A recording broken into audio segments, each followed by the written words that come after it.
ગુજરાતમાં આદિવાસીને લઈને એક વિષય હંમેશા ચર્ચાનો મુદ્દો બન્યો છે. આ છે બિન આદિવાસી લોકો એસટીનું સર્ટિફિકેટ કઢાવે છે અને ખોટા દસ્તાવેજોના આધારે નોકરીઓ અને જે શિક્ષણ છે એની સીટ ઉપર બેસી જાય છે. હવે આ મુદ્દો માત્ર એજ્યુકેશન કે નોકરીઓ પૂરતો સીમિત નથી રહ્યો. આ મુદ્દો હવે રાજકારણમાં પ્રવેશી ગયો છે. કારણ કે સુરતમાંથી એક સમાચાર સામે આવે છે. એક એડવોકેટ સુભાષ વસાવા એવો આરોપ લગાવે છે કે વોર્ડ નંબર 8માં એ એસટીની અનામત હતી, આદિવાસીની જે અનામત હતી, એમાં કોઈ આરબીસી ભૂપત કોડિયાતરને ટિકિટ આપવામાં આવી છે.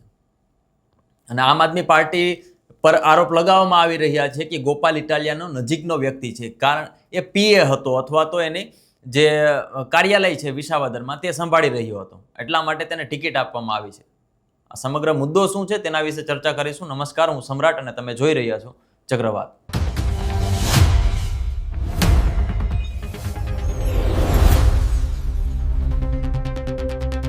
ગુજરાતમાં આરબીસી સર્ટિફિકેટને લઈને ઘણા વિવાદો જોવા મળી રહ્યા છે.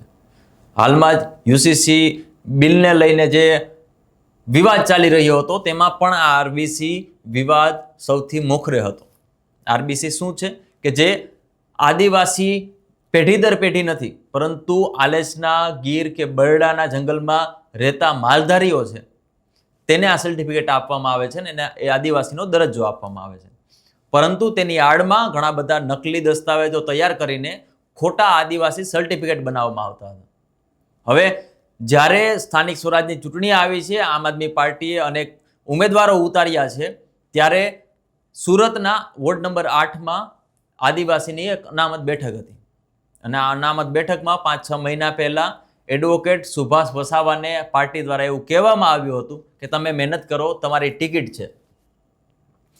એટલે આ સુભાષભાઈ ત્યાં મહેનત કરે છે, પરંતુ જ્યારે ટિકિટ ફાળવણીની વાત આવે છે ત્યારે તેમને સાઇડલાઇન કરવામાં આવે છે અને આખરે વિસાવદરથી ગોપાલ ઇટાલિયાના નજીકના વ્યક્તિને આ બેઠક ઉપર, જે આરબીસી છે, આદિવાસીની અનામત બેઠક ઉપર ભૂપત કોડિયાતરને ટિકિટ આપવામાં આવે છે.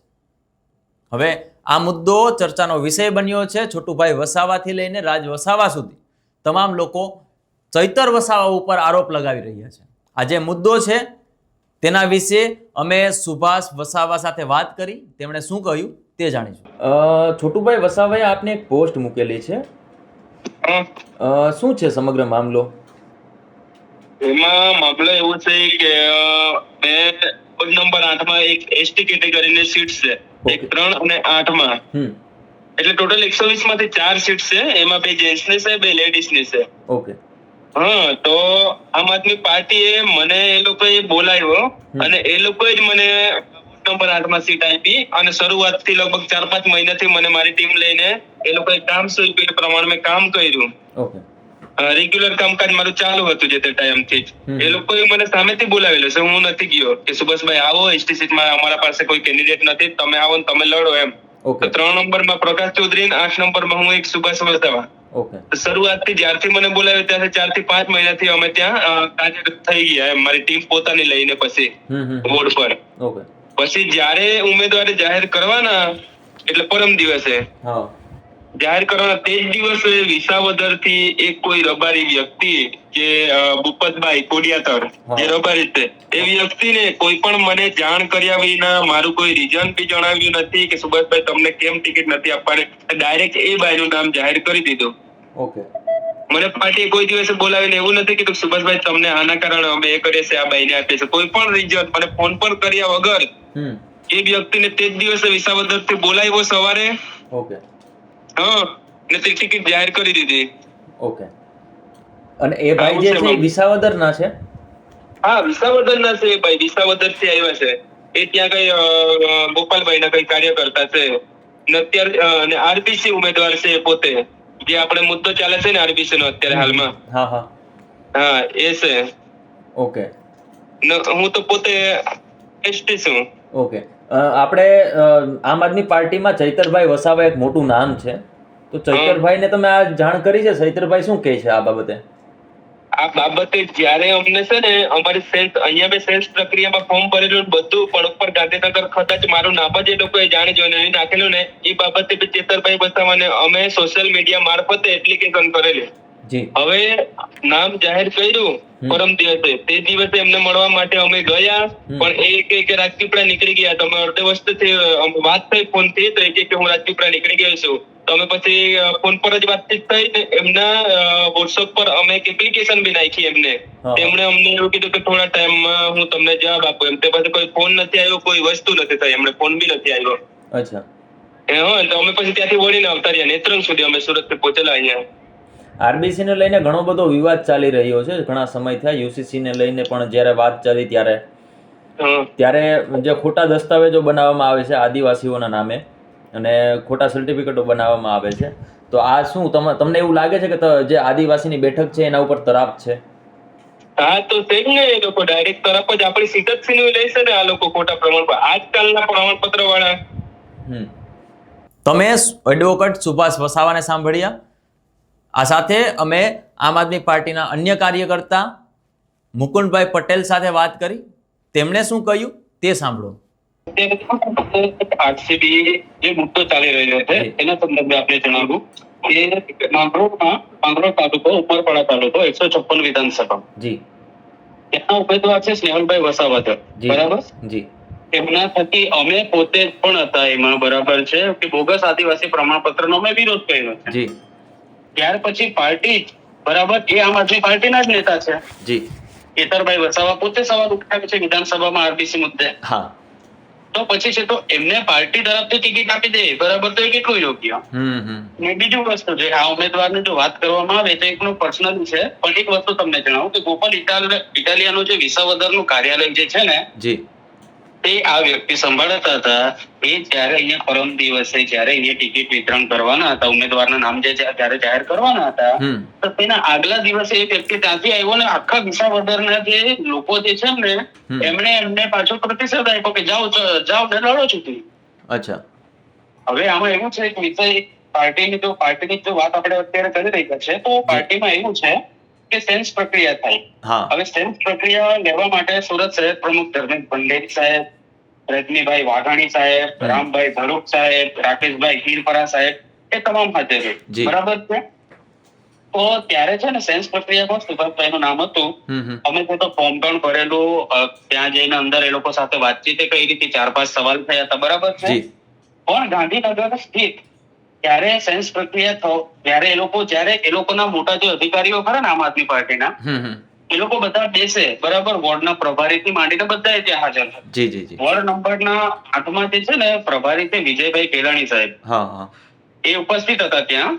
તો જયારે એફટી કેન્ડિડેટ નું વોર્ડ નંબર 8 માંથી નામ જયારે જાહેર કરવામાં આવ્યું ને કે કોણ કેટલા ઉમેદવાર છે એમ, તો તે ટાઈમે આ લોકોએ સેન્સ પ્રક્રિયામાં સુભાષભાઈ નું નામ જ નહોતું આપ્યું.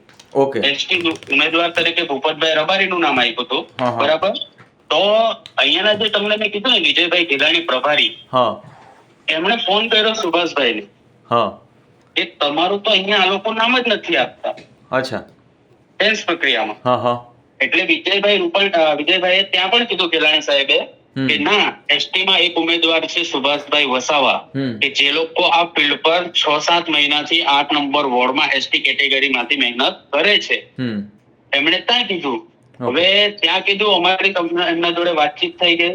પછી શું થયું કે ઘણા બધાએ ફરિયાદ કરી, કેમ કે પ્રભારીઓ તો કહી જ દે ને ભાઈ, કોઈએ પણ મહેનત કર્યું એટલે તો એ લોકો કેન્ડિડેટને કહેવાના જ ને.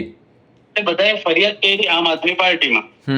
એટલે ત્યાંથી એક ગુલાબસિંહ યાદવ કરીને આમણે મોકલવામાં આવ્યા. એમણે પાછી સેન્સ પ્રક્રિયા લીધી. તો તે દરમિયાન અમે અમારા જે સ્નેહલભાઈ ખરા ને 156 વિધાનસભા, એમને આગલા દિવસે અમે જાણ કરી હતી કે આ રીતનું અમારી સાથે સેન્સ પ્રક્રિયામાં અમારું નામ નથી લેતા, આમ છે તેમ છે એમ, બરાબર. એટલે એમણે અમને સજેશન આપ્યું કે રામભાઈ ધડુક સાથે વાત કરી. એટલે રામભાઈ ધડુકે એમને કીધું કે તમે અમને મળો.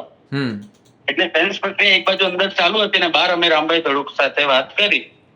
હવે રામભાઈ ધડુક સાહેબે અમને એમ જણાવ્યું હતું કે એ જે રબારી જે ઉમેદવારની તમે વાત કરો છો એ અમરોલીમાં રહે છે. અને એમનું નામ છે અશ્વિનભાઈ રબારી. એમની પાસે ઓબીસી નું સર્ટિફિકેટ છે. પાર્ટી એમને ટિકિટ આપવાની છે વોર્ડ નંબર 1 ક્યાં તો 2 માંથી એમને લડાવવાની. એવી રીતે અમારી વાતને પાડી દીધી. પછી જયારે સુભાષભાઈની સેન્સ પ્રક્રિયાનો વારો આવ્યો વોર્ડ નંબર 8 નો, ત્યારે અંદર સુભાષભાઈ ગયા. તો તે ટાઈમે જયારે એસટી ની ચર્ચા થઈ ત્યારે પણ વિજયભાઈ ગેલાણી સાહેબે કીધું કે આ સુભાષભાઈ છે, એસટી ના ઉમેદવાર છે, છેલ્લા 6-7 મહિનાથી ફિલ્ડ પર છે, કામ કરે છે એમ. બરાબર, એમનું નામ આવ્યું. હવે જયારે નામ આપવાનો વારો આવ્યો ને સાહેબ એસટી માંથી, ત્યારે ભૂપતભાઈ રબારી કરીને ગોપાલભાઈ ઇટાલિયાના કાર્યાલય પર કામ કરે છે. બરાબર છે. એવી રીતે રામભાઈ ધડુકે જ એમનું ઇન્ટ્રો આપ્યું. ઓકે. એટલે આવી રીતની આ લોકોએ છે ને એક ખોટી એ કરી છે એમ. મુદ્દો એ હતો અમારો કે વોર્ડ નંબર 8 પર જે એટલે દાવેદાર દાખલ કર્યા છે, બરાબર, એનો અમને છે કે આરબીસી જે અત્યારે મુદ્દો ચાલે છે, તો પછી એમને ટિકિટ નહોતી આપવી જોઈતી પાર્ટી. હા, એટલે સુભાષભાઈ ને ના મળે તો વાંધો નહીં, બરાબર, પણ કોઈ બીજા જે વર્ષોથી પેઢી દર પેઢી આદિવાસી તરીકે ચાલતા આવતા છે એવા કોકને ટિકિટ આપવાની હતી. તમને શું લાગે છે કે ભાઈ આમ આદમી પાર્ટીના જે નેતાઓ છે, જે ઉપર પ્રદેશ લેવલે છે, એ પોતાની મનમરજી મુજબ જ ટિકિટ ફાળવતા હશે? એવું બની પણ શકે, કેમ કે આ મુદ્દો જે છે, બરાબર, હવે પેલો ભાઈ વિસાવદર થી અહીંયા આવ્યો, બરાબર છે, ગોપાલભાઈ ઇટાલિયાનો કાર્ય કરતા, એમની ઓફિસે સંભાળતા, એડવોકેટ છે પણ એમની ઓફિસે સંભાળતા, એમનું કાર્ય એ કરતા, માનો એક રીતે પીએ તરીકે, બરાબર. હવે અહીંયા એમને ડાયરેક્ટ જાહેર કરી દેવાય એટલે એ તો એ જ બને ને કે આ જે ગોપાલભાઈ ઇટાલિયા છે એમના કહેવા મુજબ જ એમને મુકાયા હોય ને. હા, એ પાર્ટીનો નિર્ણય લગભગ 99% ના હોઈ શકે, ગોપાલભાઈ નો હોઈ શકે. ઓકે, તો શું તમે હવે આમ આદમી પાર્ટીમાં કન્ટિન્યુ રહેશો કે શું કરશો? હવે બધા ભેગા થઈએ, મળીએ, પછી એનો નિર્ણય લઈ. ઓકે. ચૈતરભાઈ આ બાબતે કાંઈ બોલી નથી શકતા, શું છે? ચેતરભાઈ ની વાત કરું તો ચેતરભાઈ ને અમે અગાઉ પણ જયારે આ સેન્સ પ્રક્રિયા વાળી વાત થયેલી ને, તો તે ટાઈમે અમે એમને વોટ્સએપ દ્વારા એક લખીને મોકલાવ્યું હતું અમે એપ્લિકેશન, બરાબર છે. તો એમનો કઈ પ્રતિસાદ નતો મળતો. ત્યાર પછી જયારે આ ઉમેદવાર તરીકે નામ જાહેર થયું પેલા ભૂપતભાઈ કોડિયાતર નો, એટલે અમે તરત અહીંયાથી નીકળ્યા કે ચાલો એટલે જઈને રૂબરૂ મળીએ કે આરબીસી નો તમે આપણે મુદ્દો ઉઠાવીએ છીએ ને આવી રીતે કેમ એમ. એટલે અમે નેત્રંગ સુધી તો પહોંચી ગયા, પણ ત્યાંથી ટેલિફોનિક વાત થઈ ગઈ કે તો કઈ રાજપીપળા નીકળી ગયા છે. એટલે એમને જોડે ટેલિફોનિક વાત થઈ કે સુધારો કરાવો છો એમ. બસ એટલી વાત થઈ ચેતરભાઈ. ઓકે. આ ક્યારે વાત થઈ હતી તમારી? જે દિવસે આ 5 તારીખની જ વાત છે, જે દિવસે ઉમેદવાર પેલા જાહેર કર્યા તે જ દિવસની વાત છે. ઓકે. એ પછી કોઈ ચૈતરભાઈ નો કે કોઈ ફોન નથી આવ્યો? ના, ત્યાર પછી અમે લગભગ ગઈકાલે એમને કોલ કર્યો હતો. એ કહેતા હતા કે મેરેજમાં છું, હું તમને થોડી વાર પછી કોલ આપું એમ. ત્યાર પછી કોલ કોઈ આવ્યો નથી. ઓકે. તમારી શું છેલ્લી શું માંગણી છે? અમારી તો માંગણી એ જ છે, માંગણી અને લાગણી, કે આ જે વોર્ડ નંબર 8 માં જે ઉમેદવાર છે એને હટાવી, આરબીસી ઉમેદવારને હટાવી, કોઈ જે પેઢી દર પેઢીથી જે આદિવાસી છે એવા કોકને ટિકિટ મળે. આ બંને કાર્યકર્તાનો એક જ આરોપ છે કે ગોપાલ ઇટાલિયાના નજીકના વ્યક્તિને આ બેઠક ઉપર તેમને અંધારામાં રાખીને ટિકિટ આપવામાં આવી છે. પહેલા એવું કહેવામાં આવે છે, એવું કહેતા હતા કે અમે તમને જ ટિકિટ આપીશું, પરંતુ જ્યારે સેન્સ પ્રક્રિયા પૂર્ણ કરવામાં આવે છે ત્યારે આખરે નામ આવે છે ભૂપત કોડિયાતરનું. તેમણે એમ પણ કહ્યું કે અમે ચૈતર વસાવા સાથે પણ ટેલિફોનિક વાત કરી છે અને પછીથી અત્યાર સુધી કોઈ પણ એમની પ્રતિક્રિયા પણ સામે આવી નથી.